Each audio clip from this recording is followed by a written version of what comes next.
the HRT does not stop, and it's like, you know, you want it to be updated. You don't want it to be like you're in a situation you have to use your IDs and the picture's old, the name is old, the marker's old, and it's just not adding up. Hey you guys, it's Ari the dog, you already know what to call me. And I'm back with a new video. As always, I'm gonna get right into it. So today's video is gonna be legally transitioning.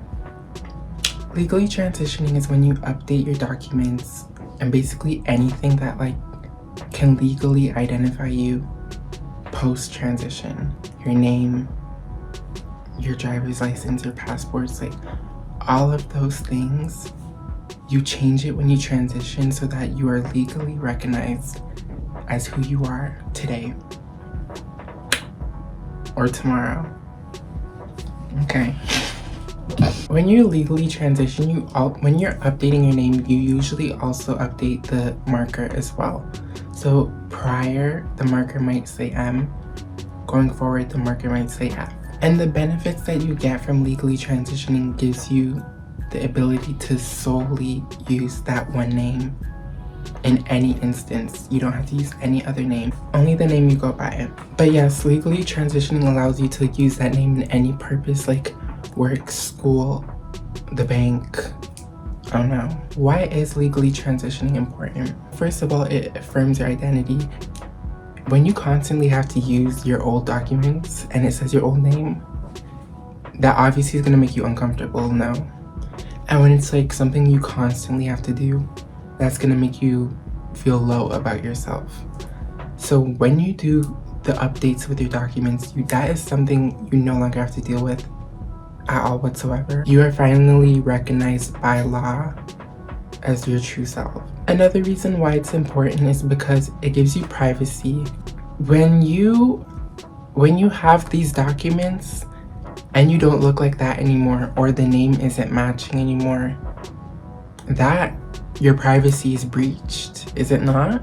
Your T's out. So it's like things like that, or it's like when you're applying to jobs, when you're applying to anything, or when you just like in general, when you're in that in-between stage, it's like you have very little privacy. And I feel like this is something you're allowed to be private about, genuinely. Another reason why it's important is it reduces the likelihood of you being harassed. It's like you cannot be clocked, at least on paper. It's like the documents match, the names, like you see, like you're not prone to be a victim of harassment or discrimination. When you have your documents intact, you can actually navigate the world properly. And I'll use my own example. Like at one point, I hadn't updated my driver's license picture in like 3 years. And I got pulled over one time, like in the summer. And like the police officer was like looking between me and the ID.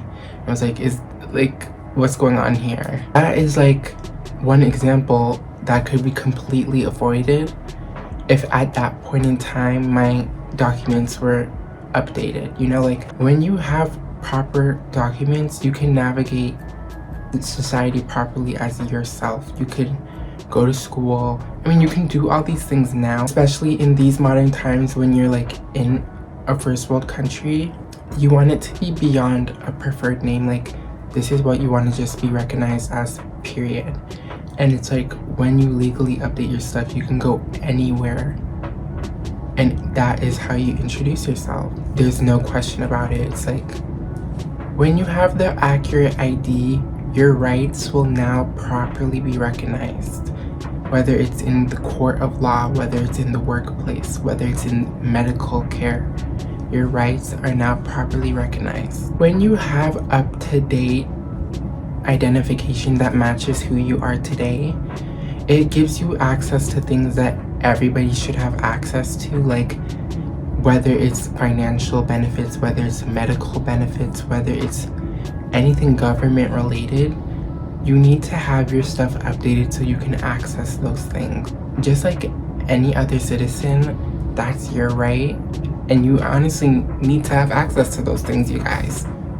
Please. Like I said earlier, when you properly get your stuff updated, your dysphoria goes down. something that made me dysphoric, and it would be something that would hit me by surprise.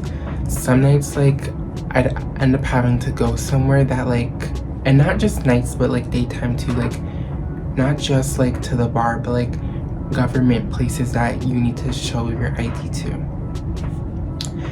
And like in those situations, I'd have to give my ID, and it's like my old name, you know, like it made me feel like even though I see myself one way and I might say I'm one thing, it might not officially be recognized.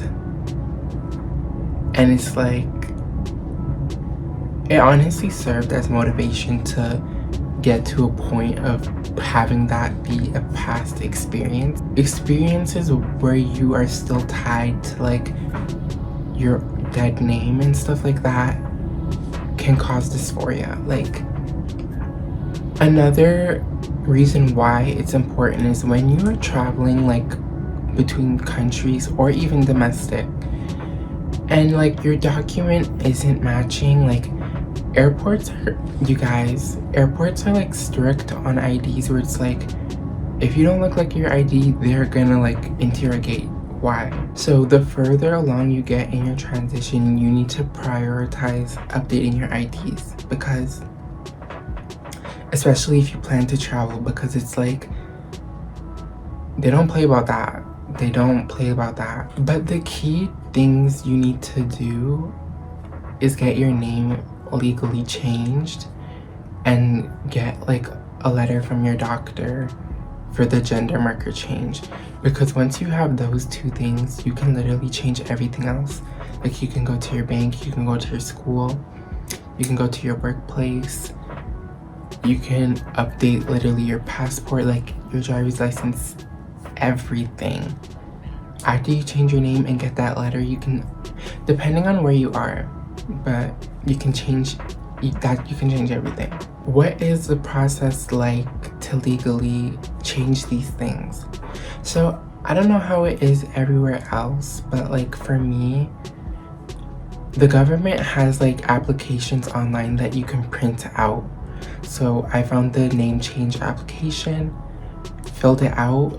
Because of my circumstances, I didn't need to fill out every single part of the form, and this isn't even because of being trans. It's just like some sections ask if you're a felon, if you were married, so like things like that. Like, yeah, those things can play into account the results you get with your application. The process is you find out those documents, you fill them out.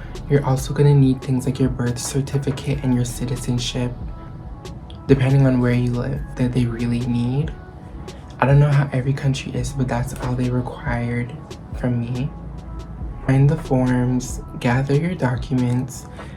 It does cost money to process the application, so it's like put some money it's not like thousands of dollars, but it's like put some money to the side because it's gonna cost some money to get these results. But you guys, there's always gonna be bumps in the road, but it's gonna make the end result a lot more rewarding. So if you like experience bumps in the road, don't feel discouraged, and I'm about to give you my experience. If you find yourself in a situation where you lack documentation, or like you're in an unsupportive environment, the best advice I can give is either seek out legal aid, like local legal aid, or, you know, work your best to becoming independent so that you can make those steps in your transition. I know it's not easy, I know, but those are the two pieces of advice I can give if you're in that situation. So I've been wanting to change my name for like 2 years now, at least legally. First year of the 2 years, I wanted to at least start HRT before I even considered the process.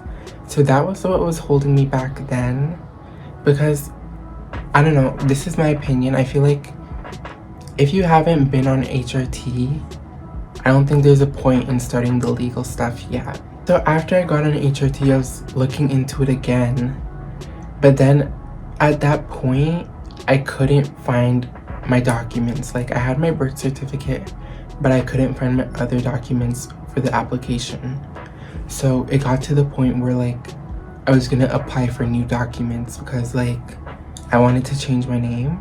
Another reason why I was getting into the idea of like hurrying up with the name change, because it was like I was again in those situations where I had to give my IDs, or like I had to use my legal name, and they would be scratching their heads because it was like it was confusing. It was confusing because it was just a little confusing. So it was just like, that's what really got me to like start looking into it again.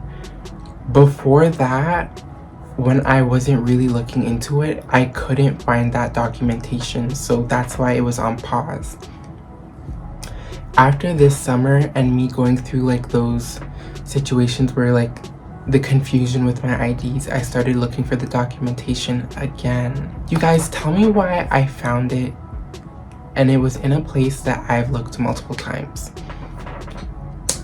But anyways, after that, I felt like I found it at the perfect time though, because all those other times I wanted to like go through with the name change, I couldn't find it. But it's like, it's aligning now, like I'm having those experiences, and it's just like I found the documents. I had found the documents, and so I actually sent in my name change application 2 weeks ago. So they say it's gonna take about a few months for it to come back in.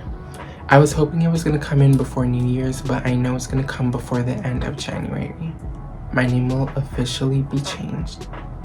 But that's my journey with my name change, and this is just to tell you that like, you know, like there's always gonna be bumps in the road, and like some of the like experiences that you might not have thought about before when you're like a bit behind in your legal transition, where it's like you're at a certain point in your medical transition and your social transition, but you're behind in your,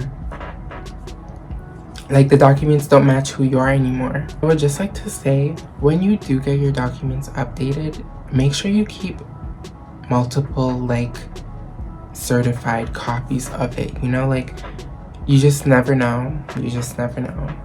And as soon as you get your name change and your documents approved, update it as soon as possible, because it's like the HRT does not stop, and it's like, you know, you want it to be updated, you know, like you don't want it to be like you're in a situation you have to use your IDs and the picture's old, the name is old, the marker's old, and it's just not adding up. Legally transitioning is a major milestone in your transition, so any part of it, like any part of it, make sure you celebrate. Any part of your transition you should celebrate, but like specifically this, it's a big thing, so make sure you like do your big one. Lastly, just to end things off, the entire transition is not easy at all, but this specific part of it, it's not easy either. Neither is the medical, neither is the social. They all have their unique challenges depending on where you live geographically, because some places allow certain things and some countries don't. Definitely bumps in the road, but I just want to end it off with saying everybody deserves to be seen and recognized for who they truly are. And that is my video on legally transitioning. I'll probably update you guys in a few months when everything gets approved, but thank you for watching The Dolls Offline.